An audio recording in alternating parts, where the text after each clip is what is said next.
Saturn यानी शनि चमकदार, मशहूर और रात में आसमान में नजर आने वाला सबसे खूबसूरत ग्रह, पर साथ ही रहस्यों के पर्दे में भी घिरा हुआ। हमें इसके बारे में काफी जानकारियां मिल चुकी हैं और इनमें से ज्यादातर बेहद हैरत अंगेज रही है।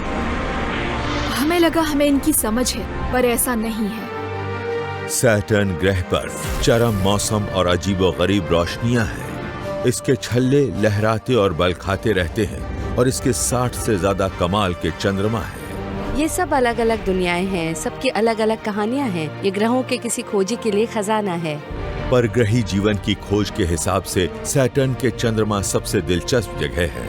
अगर सोलर सिस्टम में किसी ऐसी जगह पर शर्त लगानी हो जहां इस वक्त भी जीवन मौजूद हो, तो मैं सैटर्न को चुनूंगी। और सैटर्न के सबसे विशाल चंद्रमा पर शायद हमें जीवन भी मिल गया है। हमें टाइटन पर कुछ दिलचस्प चीजें मिली हैं और ये शायद जीवन के सबूत हो सकते हैं।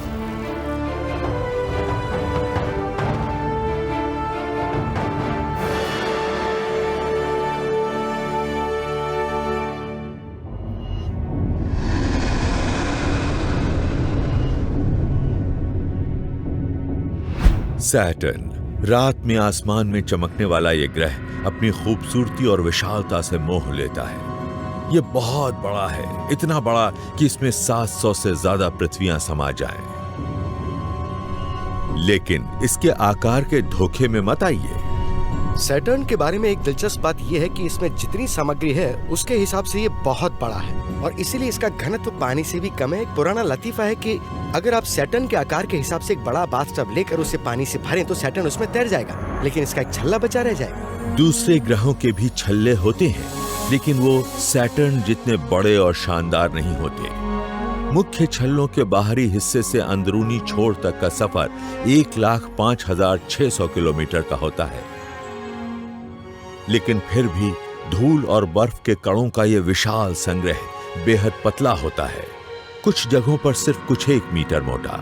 सैटर्न के छल्ले ज्यादातर बर्फ और चट्टानों के बहुत छोटे कणों से ही बने होते हैं। कुछ बड़े भी होते हैं, लेकिन अधिकतर धूल के कणों जितने ही होते हैं।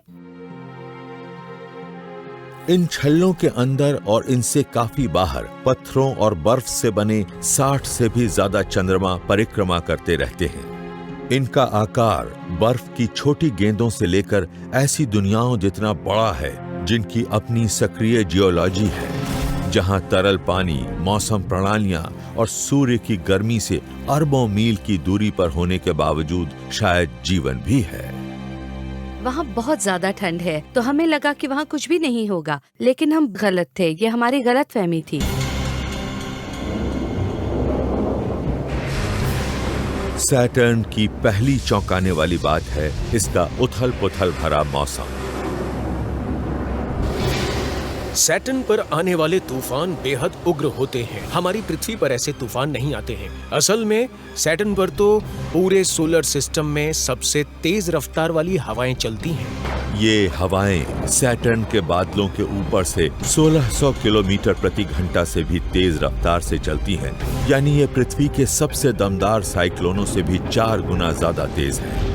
और यहाँ कड़कती बिजली भी पृथ्वी के मुकाबले 10,000 गुना तक ज्यादा ताकतवर होती है।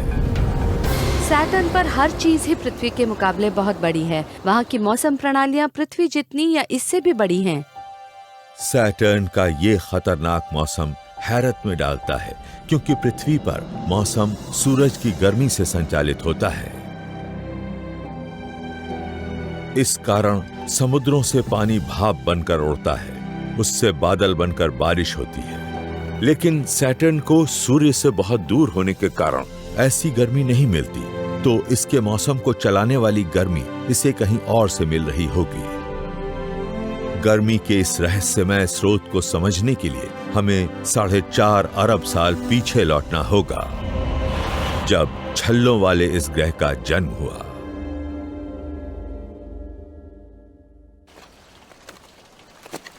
हमारे सोलर सिस्टम के ग्रहों का जन्म बर्फ, धूल और गैस के एक विशाल मंडराते बादल से हुआ।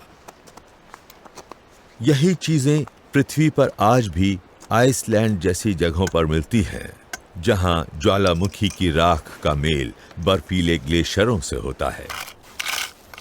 अगर आप शनि जैसा कोई विशाल ग्रह बनाना चाहते हैं तो इस चीज से उसे बनाया जा सकता है। ब्रह्मांड में ढेर सी ऑक्सीजन और हाइड्रोजन है जिससे पानी बनता है, बर्फ बनती है, और जिस चीज से शुरू में सोलर सिस्टम बना था ये चीज भी वही है। इस गंदी बर्फ में पानी मौजूद है और इसमें थोड़े से पथरीले और धातुओं से भरे खनिज हैं जो स्पेस के ठंडे वातावरण में बचे रह गए थे।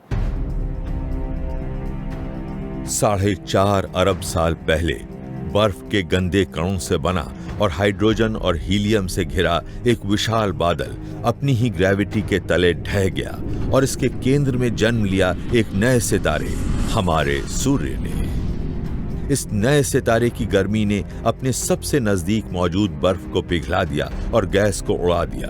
अब बचा रहा सिर्फ चट्टानी मलबा, लेकिन और दूरी पर बर्फीली सामग्री और गैस बची रही। अब एक सरहद बनी। ये फ्रॉस्ट लाइन पथरीले अंदरूनी बादल और दूर मौजूद बर्फीली गैस के बीच थी।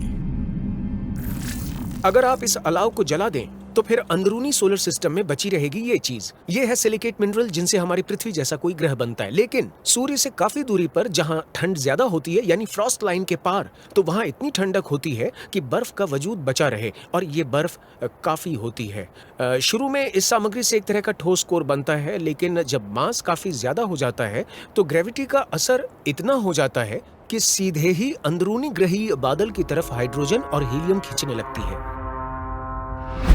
सैटर्न के विशाल और ठोस कोर का आकार अब पृथ्वी से 10 से 20 गुना ज्यादा है और यह लगातार ग्रेविटी पैदा करके गैस को अंदर खींचता रहता है।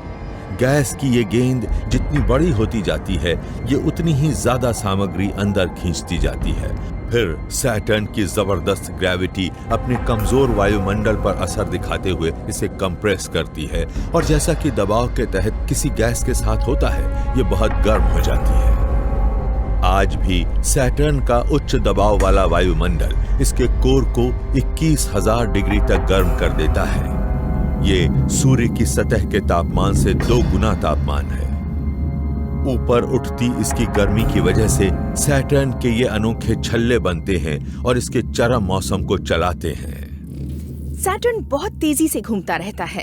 ये एक बड़ा ग्रह है। ये हर 10 घंटे में अपनी धुरी पर एक चक्कर पूरा कर लेता है। तो जब इसके अंदरूनी हिस्से में मौसम ऊपर को उठता है तो वो छल्लों तक फैल जाता है।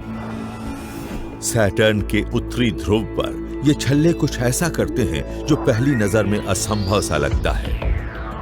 यहाँ एक विशाल वॉर्टेक्स है, हवा का एक घूमता हुआ क्षेत्र जो हेक्सागन के आकार का है। यहाँ दबाव, घनत्व और तापमान की लहरें हैं जो एक दूसरे के साथ मिलने जुलने लगती हैं। ये लहरें फिर आपस में मिलकर एक बड़ी लहर बनकर इस ग्रह के इर्द गिर्द घूमने लगती है।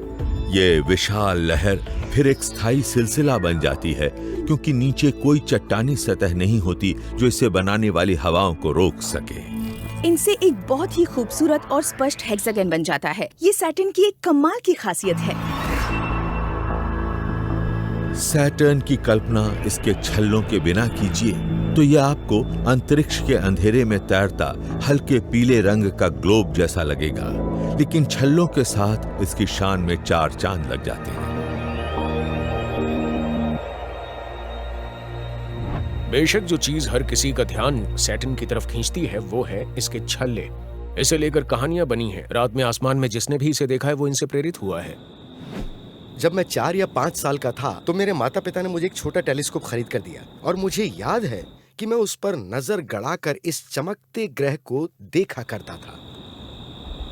इससे बढ़िया तो और कुछ हो ही नहीं सकता। देखिए इस ग्रह के चारों तरफ छल्ले कितनी खूबसूरती से मौजूद हैं। आप इसे एक शानदार गोल रेस ट्रैक कह सकते हैं। किसी छोटे टेलीस्कोप के आई पीस से ये छल्ले शांत लग सकते हैं, लेकिन नजदीक जाने पर तस्वीर बदल जाती है। और हमें यह बात पता चली एक स्पेस प्रोब कैसिनी और 10 साल तक मिली इन जैसी तस्वीरों के जरिए।